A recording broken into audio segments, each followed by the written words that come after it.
Super Soul Sisters, yet an amazing episode. I keep saying an amazing episode because we have amazing women. Our Super Soul Sisters are always here to help us take us through their journey. And with me today is Brenda Nanyonjo, who is the proprietor of the Miss Uganda. I think many of you have heard of it. And I must say this is something that quite often when talked about, we only talk about, at certain times. Some people have probably not understood what it's about, and she's going to be here to let us know what it actually means, more than what we see in face or what people think they know. So when we hear about Brenda Nanyonjo, who is she? Before the businesswoman, before being for the girls and women activists, before all of these things that you're doing that are great. I was born to Agnes Nakaiza. She's deceased. Oh, dear. My father, Stephen Ziwa, deceased as well. We are two children.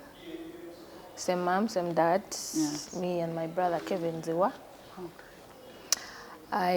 I grew up in Kampala most of my life, but my father's origins are in Masaka, Mbirizi. Okay. I think with great-grandparents coming from Chisoro or Rwanda, something like that. My mother is, Uganda 311. Yeah. Yeah. So you were born in Kampala? Yes, Zambia Hospital. Okay. And you grew up in Kampala? Yes. So this is new to me because most people come and say, we are 6, we are 5, we are this, we are that. Growing up with you and your brother, what was that like? I think we didn't just grow up, the two of us. We have,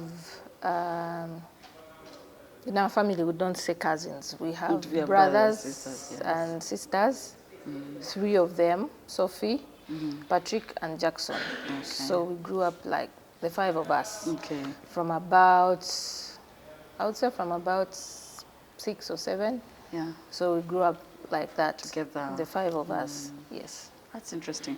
What was it like? Was it always fun and games? Was it quiet? Yeah, it was fun and games, especially between the 3 of us, me, Kevin, and Sophie. Yeah.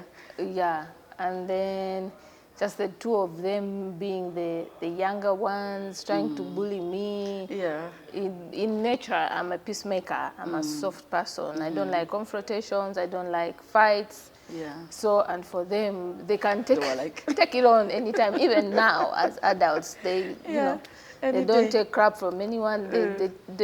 If you step on their toes, they'll step on your step toes right right back. back. Yeah. It's not like me. So they keep telling me, So and I'm like, guys, you have to come to, for us, we are not like you, and things like that. So. Yeah. And what was that like, with your parents seeing that you're a very quiet person, you avoid, what was that like? Or rather, did they push you to? No, at to be one more... point, at one point they did. I remember they were playing,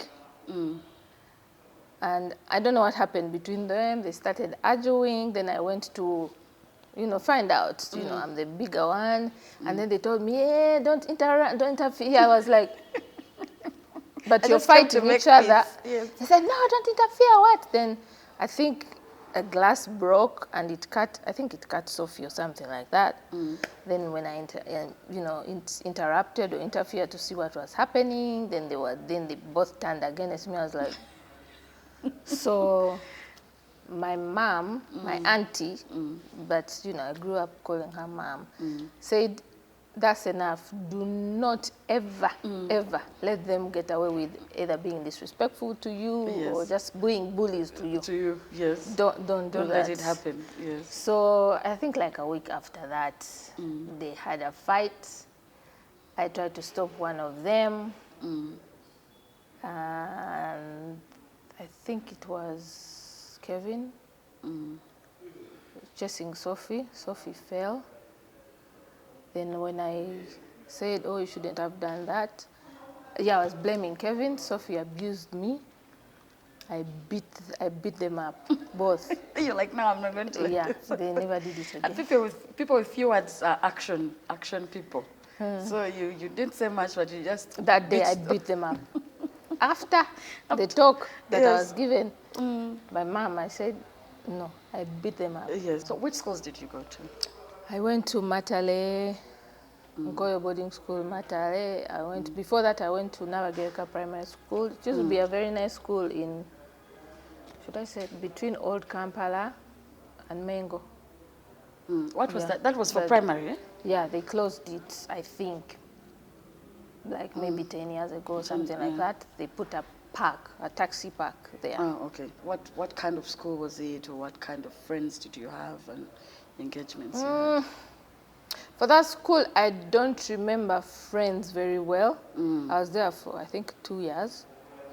Then I went to Matale. That's Mukono. Mukono must be Mukono, Is that Mukono or Buyukwe? Then after Matale, when mom died, Which year was this? That's 98. Oh dear. Yeah, so my auntie and my grandma said, oh, that place is too far. It might be hard for them to come for visitation and what, because it was a boarding school. So they sent us to our grandmother in Kungu. Okay. She passed in March. Oh dear. So they sent us there, and we went to Kungu Primary School, both me and Kevin. And that's where should I say I did my... The PLE? Yeah. Because I skipped a class. Because of that moving, changing No, schools? it's not about moving. I was a very bright kid. Yeah. I think the school is in the village. There's a girl who got pregnant when they were about to sit their PLE. So we had just been promoted to P7. So when the teachers realized that, they said that place is there, and the next best student can sit in her place. So I think I was... So you skipped P6? Yeah. And you sat your P7? So I was in P6 for like a week. Then the headmaster and director of studies came to me, and they say, you called your grandmother. They told her, because she's the brightest student, people in S6, we are going to make her skip and go to P7, and she will sit as the other girl. So you skipped a whole year. You just went and did your exams with the rest of the P7. Okay, what was that like? Because now you were younger. You were in P6. How did the P7 people you found there take this? So how did you adjust? It wasn't hard because I was very popular in school. Okay. Not because I was stubborn, but because of arts. Like, you used to dance, yeah, I was drama, in the choir, all that. So I was popular in school. So I had, friends from... Who welcomed you? Like the whole school. Yes. Then people who are a class below us and a class above us, they were closer. So I didn't feel like, I don't belong, I'm not fitting in, I was not bullied, having, skipped a class, so it was okay. It was nice. But I know I didn't perform badly, I did good, but not as good as if I had gone through my P6 and then go to my P7, but I did good. So were you like a leader in any roles or anything at that point? I was a deputy assistant head prefect. Yeah. Interesting. Because I can see the leadership going through from there. So when you finished your P7, where did you go? I went to Namirembe Secondary School for my S1 and part of S2. Fortunately, because of stuff that was going on at home, I left home at about 15. So when I left, I remember... What was happening at home? No, I don't want to go into it. You don't want to go into it, okay. Yeah, but it was a tough time for you. Yeah, it was traumatizing, it's emotional, so... Okay. Then... You left your grandma's? No, my auntie. Your aunties, okay. We used to go out dancing, Trans Day. in holidays, S1, S2. S2, yeah. So there used to be a trans day club on Nkuruma Road called Echoes. Okay. So we would go there trans day from 2 to about 5. So we You're in there, you would change. You leave home dressed very nicely, Yeah. and then you get Along the way you along change. Nkuruma Road. You find like a corridor or something in between the shops. You change your disco clothes, and you go to the disco. By 5, because people had curfew, by 5:36, you see people rushing to get out of that. When you're in there, it feels like, yeah, that you're in discotheque. Yeah. Then you go to the corridors or Yeah. in the toilets of that thing, and Change people again. have creased clothes, all sweaty and stuff. So, yes, that's how I met Eva Mbabazi. So I was a very good dancer, and she was a very good dancer, and there were some other girls. So one day, she finds out I've left home. Okay. So she introduces me to a lady called Jessica, who had, I think, like an orphanage where she would train children to dance. So they would dance, go and perform places, and then that way she would get money to run the group and support those kids. So she introduces me to that lady. And Eva was, I got a big sister. I was the big sister before I got a big sister. She was tough, she was protective, took me on. I became, one of the dancers in her dancing group. So we'd go and perform somewhere in Ruzira, I don't know, maybe sometimes in schools or... This is like 93. Now, you are still in school, or when you Yes. left? Okay, around which class? S2. S2.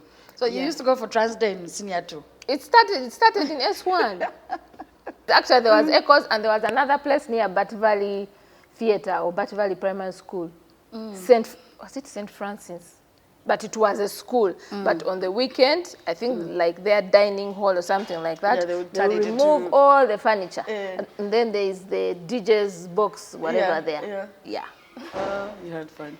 So now in senior 2, she introduces you to Yeah, the so lady. she introduces me. So I would, I was staying with her a bit because I had nowhere to stay. Then also along the way, there was a band called the Big Five Band. Oh, okay. That's nice. where I was discovered as a singer. So Eva Mbabazi was dating a guy called Kato. So Kato told Eva that, the Big Five is looking for, backup dancers and maybe vocalists, but they're looking for dancers, backup majorly. dancers. So she said, I have a small sister. She can go and... Yeah. So Kato told her, yeah, you can send her there. And we see. she introduced me to the band leader. It was called the late Tony Sengo. It was Juliet Sesanga, John Bosco Maiga, Godfrey Rubulwa. Then I met other girls older than me. So I was lucky that in the circles I was, people were older than me. So they were protective of me. So I met Flavia, I met Ruth Wanyana, then later Julie's sister joined, Ruth Sesanga. Then there was another girl called Rose Mystic. But I think with Rose Mystic, maybe she was closer to me in age because other people were like 4 or 5 years older. Yes. But I think Rose Mystic she was, I think, a year older than me or something like that. I joined as a backup dancer. So how were you doing it? You'd wait for weekends and you Yeah, practice? well, practice during the weekend because I was a day scholar. So practice on the okay. weekends. That helped me to survive, actually, because when Eva said, my small sister, I think they asked her, how is she your small sister? I said, no, she's an orphan. She lost her mom. She lost her dad. And I've known her for a while now. She's living with me, things like that. So the thing is, when they found out about that, so each time they would make payments, they would give me something a little bit extra so I can take care of myself. Like, so I have books, so I have, scholastic materials and stuff, or even just food. Yeah, that's true. For some reason, we fell apart with those things Eva. happen with bands somehow. Yes. So while you are doing music, I mean, you were dancing, you're doing school, you're a young girl. What was that like? Wasn't it challenging a bit, to be in a world, because most of these people are older than you, you're seeing different things, you're learning different things. Was that a bit of how can I say it, a challenge for you? Or you are a person who fit in very quickly with people? I think as a person who fit in very quickly. Then the other thing that helped, I'm an outgoing person, but then also I don't talk too much. Oh, you sort Yeah, of... I'm a bit reserved and quiet. So the Just be band observant. somehow separated when you were in senior 3? No, I think that band stayed. So I remember at one point, the lead singer of the band traveled to Oman. She got a contract from one of the big hotels to perform for a month as a resident performer. So she was performing for like a month. So as she was away, one day, I think it was me and Flavia, trying to imitate her singing. Then the band leader, Tony Sengo, said, then told Robert Segawa at the point, say, I think you should take Brenda and start giving her vocal training because she has potential. So that's how Robert Segawa would go to Sharing in Zambia, Sharing Hall in Zambia. That's where I used to do my vocal class training. are you in now this time? There I'm in like S3 going to S4. S4, okay. Yeah. So we started doing leads. You've changed schools also? Yeah, I've changed schools. You had gone to which one? I've gone to a cheaper school. I've gone to Nakasero. Okay. Yeah. So you are taking care of yourself, I guess. Yeah, I was taking care of myself. So then you start training, they start giving you vocal trainings. And Yeah, it's they start exciting. giving me vocal training. After I think like 2 or 3 weeks, then they start giving us leads. But these leads were covers of popular songs then. And and after that, because we had Steve Jean used to come as a guest artist. So he did covers for Michael Jackson and so would dance and back him up. So they realized we have a young crowd, people our age. So because we would go to schools like Lubiri, Chiburi, Kako, Chitovu to perform as a band. So they decided to have that session where the young people would perform for the young people. Well, And that's where the band actually got even more popular. So by the time Julie came back, we had grown and developed into, full-on, singers. Singers, Yeah.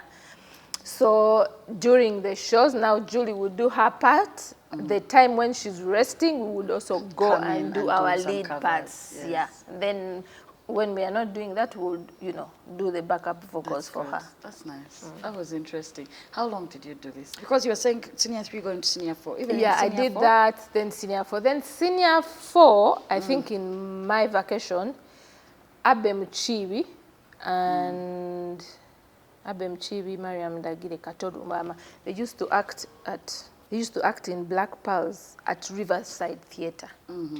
So my mom, before her death, she was an actress in a group called the Apps. So there was a link.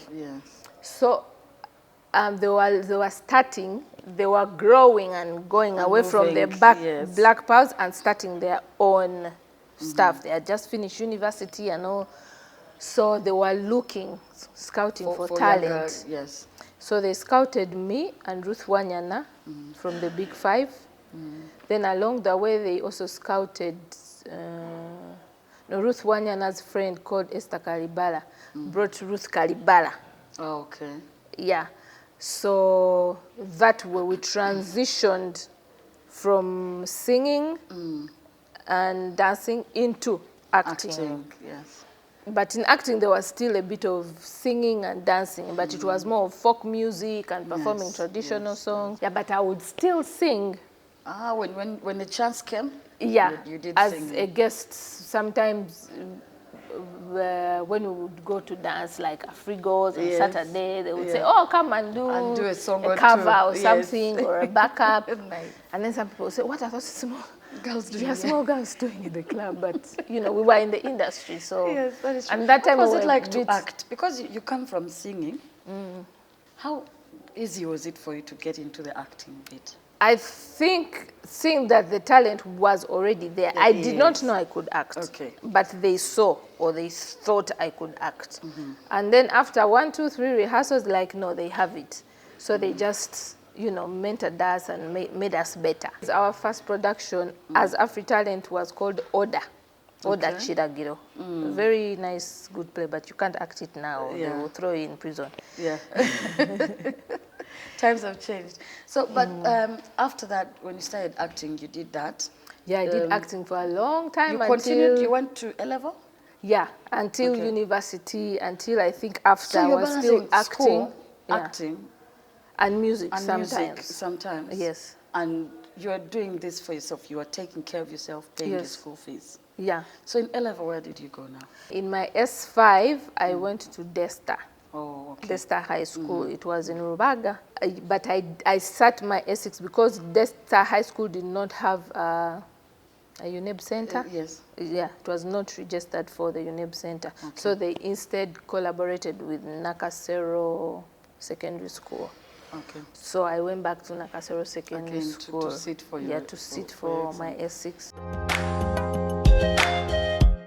This whole time, anyone would ask, weren't you distracted with the acting, the music, the lifestyle? The advantage is that our, say, directors or producers knew that they have students. Okay. So we would only do, say, our practices weekends, and then holidays rehearsals will be really intense because we will even have nice night rehearsals when we have like new productions. Yes. So they were very, very considerate. Yeah. So what did you do in A level? Head arts. Head art. Okay. History. That was reading. That was reading. And you are good at art, I'm assuming. Not very good, by the way. Especially the paper that had shading. That one was a bit hard for me. It was a bit hard. But at least you said, you know what, let me do something that will add, because I'm assuming with the head, it was within your line anyway, at the end of the day, the stories, the understanding of things, So you loved to read, and you are a brilliant girl. Not that much. I didn't like to read, actually. Are you sure? Because, when you said history, then there's divinity. You have to, because you have to pass. Anyway. That's the thing that's bad with our education system. We read to pass. After that, you sort of move on. Yeah. So when you finished school, you're in VAC, you continued with your acting. Yeah, I continued with that. Then I, transitioned also into fashion because my aunt was a fashion designer. So I would be like. So at this point, you've gone back. You're engaging with people at home. You're more regular at home with your. I think auntie. I went back at around in my S5. Yeah, where you started to talk and engage well. Yes, my S5. Okay, sometimes you leave people time to heal. My S5. So I was doing most of these things like. You went back and started staying with her? Yes, I went back and stayed home. That is good. Who are you singing with now? Still big? Now, this was after uni. So I continued singing. Then I think my first year at university, I remember it was International Music Day, sponsored by Alliance Française. It happens every 21st of January, June. So Alliance Française usually, but nowadays they don't celebrate it anymore. But those days it used to be big, and it would bring in all sorts of musicians from all parts of the world, sometimes even from outside Uganda. So I remember at the Crafts Village at the National Theatre, because I worked there as a gallery sales girl at NNYONJO. While you acted, you were working, and then you were at university. Yeah, so in my S6 VAC, I worked at a gallery, NNYONJO Art Studio, at the National Theatre. So that day, International Music Festival was in that very big space. There's shops on the side of crafts and whatever. And I know. So in the middle, they put the stage and people can come. So I was standing in front of, the shop where I was working. So I saw the musician Carol Nachimera performing, because I knew how singing the usual band music. And I say, so that day she performed jazz. I was blown away. The things she could do with her voice, and I was like, this woman is good. Yeah. So next to me was Frank Mbalile, and I think Moses Matovo of Afrigo. They were waiting to go on stage at some point. I said, I want to sing like that. I want to sing that kind of music. They told me it will take you some time. You have to rehearse. It's not the usual music that you've been used to singing. I said, I want to try. So I started training fell in love for with it. jazz music. I started training for it. It took me about 3 months. And after 3 months, we started a band called Misty Jazz Band. I love that. And I was the lead singer of Misty And now Jazz you're Band. at university now? Yeah, now I'm at university. Where did you go? Makerere University. What course?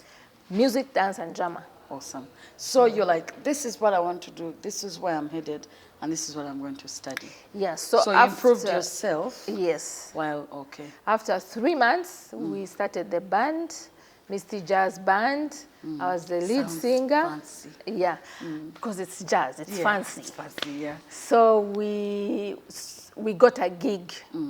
Along the way, I'd met Wait, who started the band? You started the band? Me, Frank Mbalile, Godfrey Rubura, and Moses Matovu. Okay.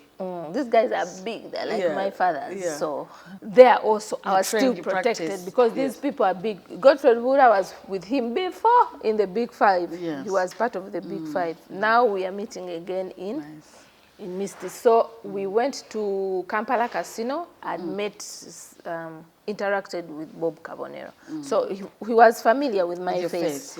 So we requested for a meeting, and we went there, and Somi's like, hey, how are you? I told him we have a band, we are looking, we know that you're looking for a residence band. They say, yeah, we need a band for Thursday, every Thursday. So they say you'll come and give a performance as a trial, then if you're good, then we'll give you the gig. So they gave us the gig, long story short. So we performed at Kampala Casino every Thursday. It was called African Night or something like that. And my friends, sometimes my roommates, my friends would come to support me to Kampala Casino and be there where I'm performing. And I did that for two or 3 years. And when I was going to do my final exams, we needed someone to fill in for me.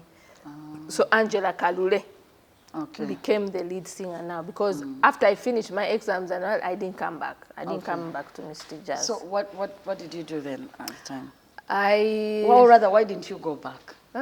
Something happened. I don't know what, but something happened. Then, when I finished campus, I linked up with Caritas. And we became very good friends. So I would go with her wherever she would go to do her, Showtime magazine show, upcountry, wherever, because she would have accommodation covered for by, the people hosting. The people hosting. It used to be big companies then, MTN or NBL or whatever. So she would have a room. She would also get bored. I know. So there's a producer, cameraman, and what. So she has a room. So me, Grace, and sometimes another friend of ours called Flower would just go to have fun. There's this trip up country, Mbale or wherever. Free after campus. Yeah, there's transport, there's free accommodation. We just go. So along the way, that's how now I got linked with Miss Uganda when Sylvia Owori was doing it that time. So you went and watched, or you were engaged in what was? I had gone with Caritas to Lira, I remember. They were training girls, while another lady was doing their hair, and Mohammed was, polishing their work and everything. So I would say, oh, can I help these 2 or 3 girls with their work? So I'd put them in one corner, try to correct their work or the way they stand. And then the next day on Saturday, which would be now like the D-Day for crowning in that region, they had an issue. I think it was with hairstyling. The girls were so many, and it was one lady doing it. I told her, I know how to do hair. Say, can you relax hair? I said, yes, I can.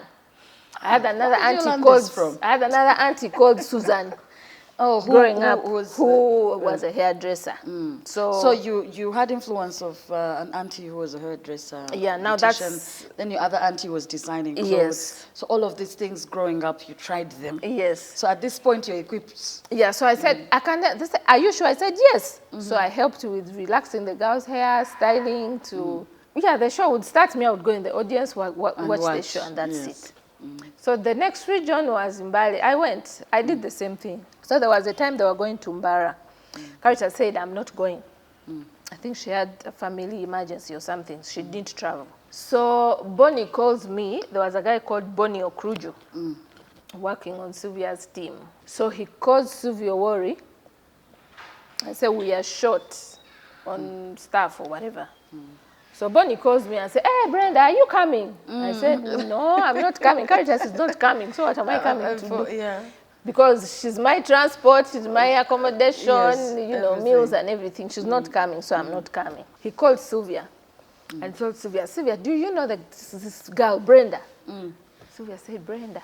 Caritas' friend. Sylvia's like, Caritas' friend. The one with the big butt. Say, hey, that one. Yeah, I know her. Yes. We need her. Sylvia said, isn't she coming with Caritas? They said, no, Caritas will not be in Mbara this weekend. Yes.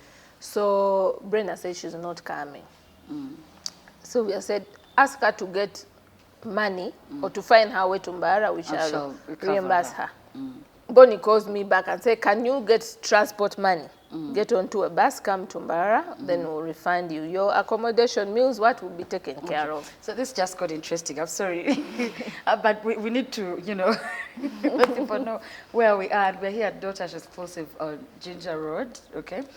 Spear House, not Spear Motors. Every time I say Spear House, people think of Spear Motors. But, and if, so that you don't get lost, this is former WBS building. We use this because we're in the media, it's easy for us to use that as a way of description. Beautiful furniture house where they give us the opportunity to sit with our Super Soul sisters, talk, enjoy ourselves. They have been indeed really good to us. So come and check it out, you know, you never know what you might find. Super Soul Sisters, and I must say this conversation is interesting. She said, all the people I meet today, and so many times we end up crossing paths again with people, connections that we've made from way back. And these are the people who remember, so-and-so can do this, so-and-so is good at this. They engage with you and know what you're capable of. So now they tell you to board. What went through your mind at that point? No, nothing. I was happy. I was just home chilling. So Yeah. I boarded the bus that day. I had some money, but I was not going to spend it to go to Mbara for nothing. So when they said, can you find money? And then we reimburse you. I said, yeah, it's a good reason to spend my money. This is money for my meals and what. So when I got there, Bonnie told me, oh, there are girls, there was a certain room, there are girls in there, they need, you know, polishing their work and everything. So you reached straight into So he told me after that, then you will check into your room and everything. So I helped those girls. Then the next day we did the show. That's how I would say I started working with Sylvia Worry. That was 2002. We finished the regional search, and then the Obsessions were contracted to do the opening dance. But they needed a big number of dancers. So Ronnie Murindwa knew that I was in the arts, so I could dance, I could sing. So he told me, by the way, you can join us. Like, when was the last time I was on stage as a dancer? I said, no, you can join what? So I joined as a dancer in the opening dance performance, that year. We used to practice in Tinda. So after that, I enrolled in another course, public relations and management. So 2003 comes. So they launched the search for Miss Uganda. And the first week, Sylvia calls me. So I think I was at the National Theatre. Alex Luima, who was the administrator at that time, calls me and said, hey, Brenda, where are you? I said, I'm at the National Theatre. Are you busy? I said, not really. What's up? He said, Sylvia, I would like to talk to you. Can you pass by Zaipa house? So I said, yeah, I'll be there like in an hour. So when I went, Sylvia was there. So I said, okay, I would like for you to join the team. What are you doing with yourself? I told her I'm doing a course. She said, but I thought you had finished university. I said, yeah, but I'm doing another course. Say, so how flexible is your... I said, my time is flexible because we started 2 to 5. So she said, we are going to go back doing Miss Uganda search. I would like you to be part of the team this time. I said, okay, no problem. So there was a lady who used to go like on Monday. Then me, I'll go in on Wednesday. Mine was to scout the girls, start the training before the rest of the team comes. Okay. So along to prepare the them. yes, so so along the way, I don't know what happened with Diana.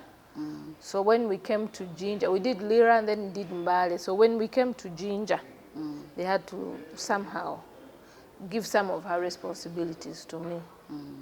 I remember I was scared. Some people were telling me, hey, Diana is not happy that they have given you this job. Hey, she said, you will see. I was like, Manang, me what have I done? I can't imagine. I was just given the job. So it was on a Friday when the last team comes in from Kampala. I did my work, well, what? So Sylvia comes in and says, Atagwe Chichinga, you're not happy. What's going on? I started crying. Oh God, I can't imagine. She said, the pressure. Come. We went up to her room. Said, why are you crying? Say, I'm scared since I took on most of Diana's, responsibilities or her job. Yeah. As people have been telling me things that she can even give me poison. What? Sylvia said, give you poison where? Why?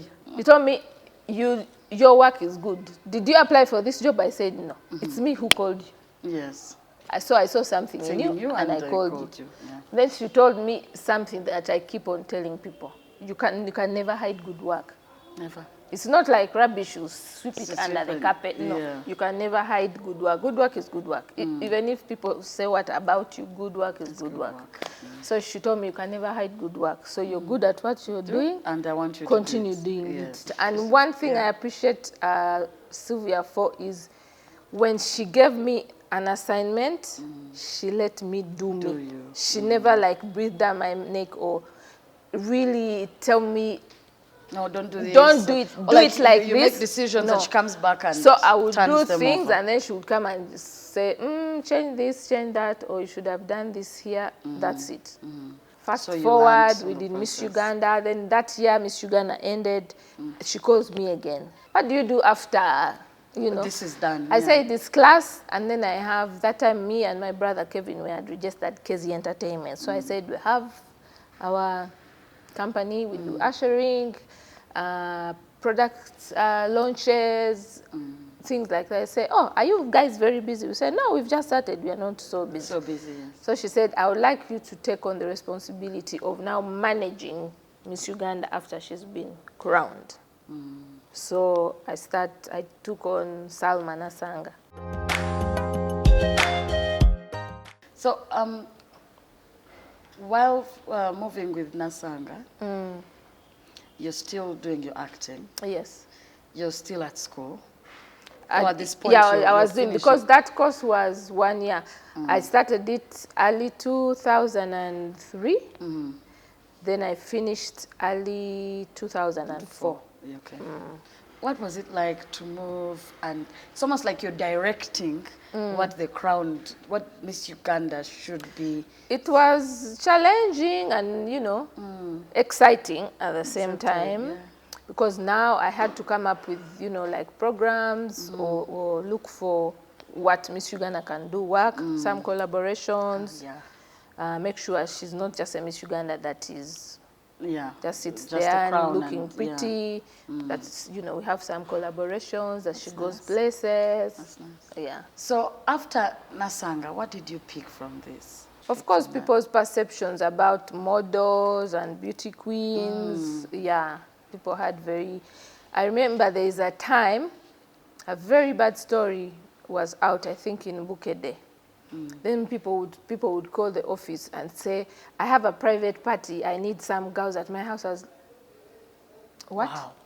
The nerve. The misconception, and I was like, we don't do that. You might have to go to Kabalagala and find prostitutes. But we are not, it's not what we are doing. Why do you think this, for so long, has been the misconception of beauty queens? The other day we had, Judith had, and she was saying, you go for these things and people just look at you like, It could be the culture. It could be the culture. Like I've told you, growing up, you say you want to be an an like actress, a musician. No. People need to know, maybe if you talk to the people out there, that beauty pageants are not just about the physical. Yeah, it's a platform for self-development, self-awareness, Did you at any point pursue fashion seriously? Yes. I had a fashion house together with Lilian Chabachi. So we were doing everything, but more, our biggest clientele was the bridal kind of you clientele. focus on the bridal. Yeah, Yes. so making gowns, changing dresses, you know, and other, you know. That must have been interesting. You're a Very very busy interesting. woman, eh? Very- You do not let yourself. Very interesting. So when you start to engage, you said you're now handling the Miss Uganda, the ones that are crowned. How then do we move into you pushing and being the one that's running this entire thing? Okay, so after Miss Uganda, 2003, then 2004, we crowned Barbara Chimbugwe. Then towards the end, Sylvia is now looking for sponsors and everything. She starts African Woman magazine. Now, African Woman magazine, there was a photographer then called Andre. He had a modeling agency called Paparazzi. And Sylvia had Zipper Models. So they had merged Paparazzi and Zipper Models to become Zipper. So they were, you know, in business together as a modeling agency. But Andre's passion and love for photography continued. So Andre had a magazine called Zenji. But it was very risque. Yeah, I can The imagine. photos in that magazine. So Andre comes up with an idea of starting another magazine, which is more feminine, more decent and all that. But he was still, I would say, bent Into his then original. Yeah, and then he talked to Sylvia, they partnered together, and then now it had to be how a typical African woman would be represented. So she briefs me about it, what's going to happen. And now you're an editor. Yeah, now she tells me, forget about Miss Uganda. Even with African woman, I'll be giving you a better salary and whichever. So she told me, you're going to be, I started as a style editor, not fashion. Okay. Then along the way, I became the fashion editor of African Woman magazine. And I worked on that magazine for 6 years. So in total, I was with Sylvia Worry for 9 years. Oh, that's nice. So how does Miss Uganda happen again? After African Woman is closed? So after African Woman, before African Woman closes, there was World Cup in 2010. So I was, because as a fashion editor, the team was not big. So I remember me, Cleo, and Olivia were the ones also covering events. So World Cup, because me, I'm a football fan. It was me, Davis, who else? Maybe Marcus would move around with the camera covering events of the World Cup. Season, I had 2 invitations. I had one from MTN. They had a VIP screening of the World Cup at Boda Boda, at Garden City that time. And then I had from Silk Events. So I said, what I'll do, I'll go to Garden City, watch the MTN one. Halftime, Like I'll go first to. half, then, yeah. Because I'd called people. They gave me 10 tickets. I said, oh, since you've been watching from here, you can come and then bring some guests. So I was given 10 tickets to go to Chadondo Rugby Club by Silk Events. Then I had, I think, 1 or 2 invites for MTN, I don't know, VIP screening. But football is not like that. You can't watch football as a VIP. If you're a typical football fan, you cannot. You want the action. You want the action. Because it is nerves, so you can't watch football as a VIP. So when it came halftime, I was like, this place is even boring. Let me go to the real, you know. Yes. So the people that were waiting for me, I have their tickets. I told them I'm coming. So I remember I was seated near, on the same table with Sheila Kangwaji and some other people. So I told her I'm going to the bathroom. When I left the bathroom, I just left. I didn't go back. So we went, Chadondo, I was a bit late. I find my team there.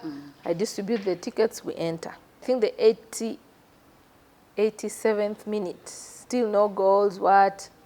It's close to, full time. A blast goes off. So we're like, is it the transformer? What's happening? Because there are transformers near rugby club. Is it the first transformer? blast goes off. As we are still trying to figure out, the next blast goes off. And that's the one that hurt me. So people are rushing, running, blood everywhere. People's flesh on our bodies like minced meat. So as people are running out, I start to run outside, I fall. I get up, my friends start dragging me. Say, let's go, let's go. But as now we are out of that place, we've gone through that small entrance, we are now at the rugby pitch. A friend of mine, called Robina, tells me, Brenda, you're bleeding. I said, I'm not bleeding. I think maybe someone's blood splashed onto me. He said, you're bleeding. I said, what's wrong with you? I'm not bleeding. But blood was oozing out of my head. Wow. So I take a few steps, then I start feeling dizzy and hazy. I can't see. I touch my head, and I'm bleeding. So they ask me, where is your car? I was pointing anyhowly, aimlessly. There. So, where is the car? Where did you park? There. Then Davis is like, no, it's there. Give me the car keys. I give him the car keys. We enter. Now I'm out of it. Yeah. So they start finding a way. How are we going to go through? David puts down the window. And then his brother, he's peeping, banging on the car. Guys, we have someone here. But most people were injured and trying to get out. So the exit was jam-packed. Then as we approach the main road, they're like, where should we go? I said, Paragon. It's me actually who said Paragon. And then someone said, you know what, let's go to Paragon. Because at this point, everyone is rushing to Molago. So we entered, like, what's wrong with her? My top was drenched in blood. He said there was a bomb. Because there were 2 went off in Kabalagala, yes, Ethiopian village, and then those 2 there. So I'm like, is there a big, wound? Are you going to cut off my hair? They said, no, it's just a small cut. Yeah. So they dress it, and they give me injections, and they tell me to rest. So in resting, now the game had gone into extra time. So I keep on asking, guys, what's happening? They tell me, can you rest? Can you just calm down? Can you just now, rest? in that, I think being tense, wanting to know. You just drained yourself. So finally, we get a goal. I was supporting Spain, I remember. Like, hey, Robina comes to me. Spain has scored. So I peeped to see like the replay. Spain scoring. So the nurses are like, please, can you ask Robina who scored? Said Iniesta. Who did the assist? Fabregas. Oh, I was so excited because I think Fabregas was still in Arsenal at that time. Oh, he had crossed to Barcelona, and I support Arsenal and Barcelona. In that excitement, I don't know what happened to my body. I started shaking. The doctors were like, give her another shot. They gave me a shot to calm me down. So at around 4, they said, no, it's okay now, you can take her home. So we get home. I go to bed. Waking up tomorrow. This whole bit, I couldn't move. I couldn't open my mouth. I was assisted to the bathroom, bathed, taken back to bed, given food like a baby, mashed food. So people are calling. That is now Monday. Tuesday, same thing. So I tell my brother to call my personal doctor, Dr. Karahanga, and explains what's happening to me. So when we went, he checked me and said, what happened? I said, I got a cut here, but it was a very small cut. And said, no, we need to do a what? A CT scan. So he sent me to Kololo Imaging Center. We did a CT scan. So I got my results, but it was a bit late. We went home. The next day, we went to see him. Say, you have sharpnels in your head. I was like, huh? So you have sharpnels. I think there's like 2 and 1, but because the cut is small, the people at Paragon thought they didn't enter, but they actually did. So it's like, I am not very good with this, but this is what the results are. So he called Dr. Chiriabwire. So there's one of the best neurosurgeons in East Africa. So as he gives me an appointment for 4. At 4, because I had many people checking on me. A friend of mine called Mike and Meg. They say, you know what, before you go to Mulago to meet Dr. Chiriabwile, let's pass by Dr. Stockley's place. So I went there. Dr. Stockley checks it and it's like, you have sharp nose, but I can't interpret the thing very well. But it's clear here that you have sharp nose in your head and what. He also calls Dr. Chiriabwile and says, hey, I have a patient here who has results. And Dr. Chiriabwile said, oh, I am rushing to Mulago. I have another patient to see at 4 who also was in the bomb blast, but let me pass by. So when he came, I told me, it's me you're supposed to see at 4. I say, okay, I might as well see from here. Yeah. So he checked, he said, avoid loud things, avoid the sun. I was like, avoid the sun in Uganda. And told me, there's 2, one of them will move, and after a while to come out. The other one, where it is, it's a dangerous place to try and, you know, operate. It, yeah. Let's leave it. When it moves a bit, then we can operate. Otherwise, you live with it, and I'm still living with it. Wow. It's, yeah. So for a while, I had issues, even just people hooting as I'm in the car, it would start on me. After that, I decided to go to London for a second opinion. So I stayed in London for like 5 coming to 6 months.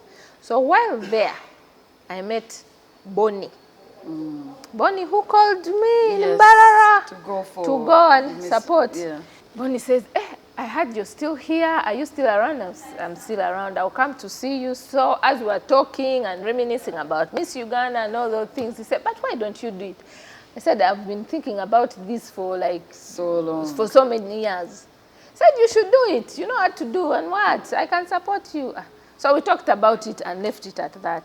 I think 3 weeks before I came back, I think I had observed a fast that day.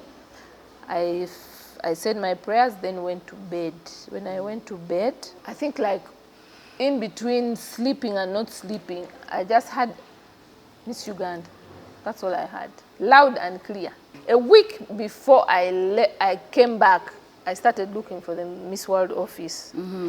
Then 2 days before I came back, I went to Piccadilly Square with Google Maps. I was looking at the Miss World office. I went, they had shifted. I found a guy there painting and stuff and said, oh, they shifted, they went to Embankment, but I can give you their number. So he gave me the number. I called, asked them, does anyone still have a license for Miss Uganda? They told me, apply. I said, does anyone see? They said, no, you apply. So I applied. They started doing their, you know, investigations or whatever to see, I think, maybe background checks. I don't know. Yeah. So they keep on asking me for things. Have you done this before? Do you have any experience in events related to pageantry? Send us proof. So I sent pictures, videos, newspaper cuttings. Then around March, they approved and gave me the license. That's nice.